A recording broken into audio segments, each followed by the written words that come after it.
of the mince and the sweet potato together. That does smell good. Oh yeah, that's lovely. Oh, that reminds me of my grandmother's mincemeat that she always used to make. Hi everyone, and welcome back to Googie's Kitchen. And if you're new here, then hello and welcome. My name's Alexis, and today I want to share with you how to make this delicious spicy beef, sweet potato mash and veg. As I just mentioned, today we are going to be having a minced beef, veg and mash meal. And to start the process of cooking this dish, I'm going to preheat my oven to 200 degrees. Today I'm going to be making lazy mashed potatoes. So all I'm going to do is put these potatoes into this baking tray, and I'm going to put this into the oven. I'm going to let this cook for about an hour or so. So all I've done is just simply wash off the potatoes, and then I've pierced them with a knife. If you're wondering what that big potato is, that is a sweet potato. So I'm having sweet potato and my boys are having white potato. So I'm going to put these into the oven now for about an hour, or until they start to go soft. And then I will take them out and leave them to cool. Now I'm going to cook the minced beef and the vegetables while my potatoes are in the oven. So I've got myself a large pan, and I'm going to put this onto a high heat. And then I'm going to add a little bit of oil to the base of that pan. And I'm going to leave the pan to heat up. My pan has started to get quite hot. So what I've done is I have put an onion in. So I peeled, sliced and diced one onion, and I'm just going to leave this in the pan until the onion starts to soften. But the pan is getting quite hot as well, so I'm just going to turn the heat down slightly. If anything starts to stick, then you can always add a little bit of water or even a bit of stock as well. So we're going to be using like beef stock in this recipe, or chicken stock as well is good. And you can always add a little bit of stock to try and unstick things from the bottom of the pan. The onions have started to soften, and they've also started to go golden brown as well. So this is a good point to add in the carrots. So I have peeled, sliced and diced one whole carrot, and I'm just going to put this into the base of my pan. Now the carrot is going to be quite hard, and it will take a little while for it to soften, but you just keep persevering basically. This will probably take about 5 to 10 minutes before it even starts to soften. But what I would say is, as I've just said, just keep persevering and just give it time, keep stirring it in the pan as well, and eventually it will start to soften. So I'm just going to stand here and continue to fry the carrot. So I've been frying the carrot for about 5 minutes now, and what I'm going to do is I am going to add my minced beef in next. So I have about 500 grams of ground minced beef, and I'm just going to put this in the pan, and I'm going to fry this off until it starts to go a lovely golden brown colour. The minced beef has gone a lovely golden brown colour. This took about 3 to 5 minutes, I'd say, to fry off. And now what I'm going to do is I'm going to add in some spices. So this is actually spicy minced beef, mash and veg. So what I've got here, in this pot here, I have 1 teaspoon of mild chili powder. You can use medium or you can use hot.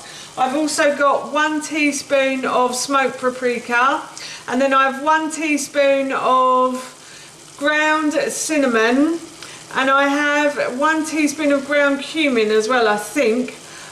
So I'm just going to sprinkle over the herbs, not ground cumin, ground ginger, sorry. I have 1 teaspoon of ground ginger as well.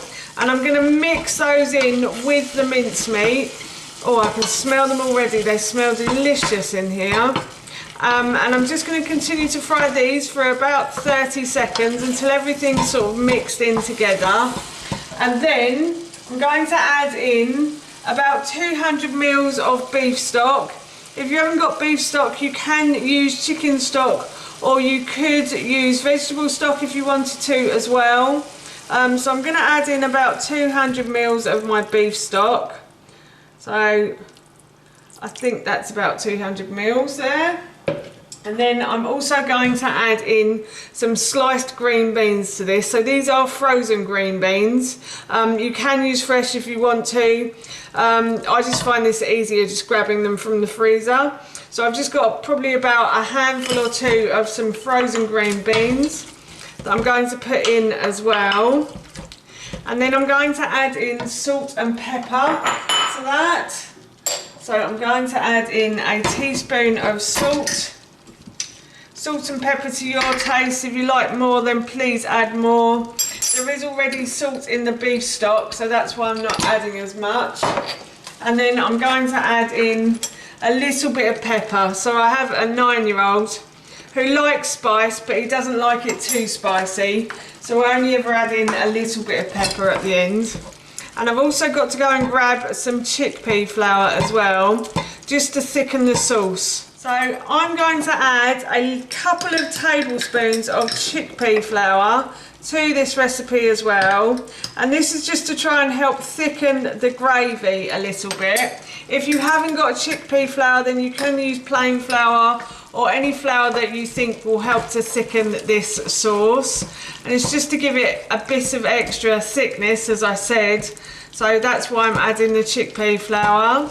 And I'm going to leave this on a low heat now. My potatoes are still cooking, so I'm going to leave everything to sort of simmer in this pot while my potatoes cook. I'm going to put the lid on, just like that. I can't remember what they call that now. Anyway, I'm going to put the lid on and leave a bit of a gap in it as well, so that everything can simmer away nicely, and hopefully once the potatoes have cooked, the meat will be really lovely and juicy and tender because it's been sat on the hob for a good half an hour or so. The potatoes are cooked, so I'm going to take these out of the oven and I'm going to leave them to cool, and then after that I'll be making the mash. I left the sweet potato to cool for as long as I could. It is still a bit too hot, I have to say, but I'm just going to try and take the skin off. And then once I've got the skin off, I'm going to mash the potatoes. If I don't throw it at myself, that is. I'm going to mash these potatoes. Oh, this is really hot. Ow, ow, ow. I'm just quite hungry, so I just really want my dinner now. So as I said, I'm just going to continue to try and peel this sweet potato. I've peeled the sweet potato, and now what I'm going to do is I'm just going to add a little bit of oil to the potato, and I'm also going to add some butter to this as well. I'm just going to add a knob of butter to that. And all I'm going to do now is I'm going to mash these potatoes, the potato even, until they are all mashed together. So I'm just going to continue to mash this sweet potato now. The potatoes are mashed, and I'm just going to add a pinch of sea salt to this, and also a little bit of pepper as well, not too much. This is only for me. I am going to do exactly the same with the white potato as well. So I'm going to mash these the same way I've mashed the sweet potato. But now I'm going to put the dish together, and I'm going to try a little bit because it does smell really nice, I have to say. So I've plated up, as you can see, and it smells really nice. So I'm just going to try a little bit of the mince and the sweet potato together. That does smell good. Oh yeah, that's lovely. Oh, that reminds me of my grandmother's mincemeat that she always used to make.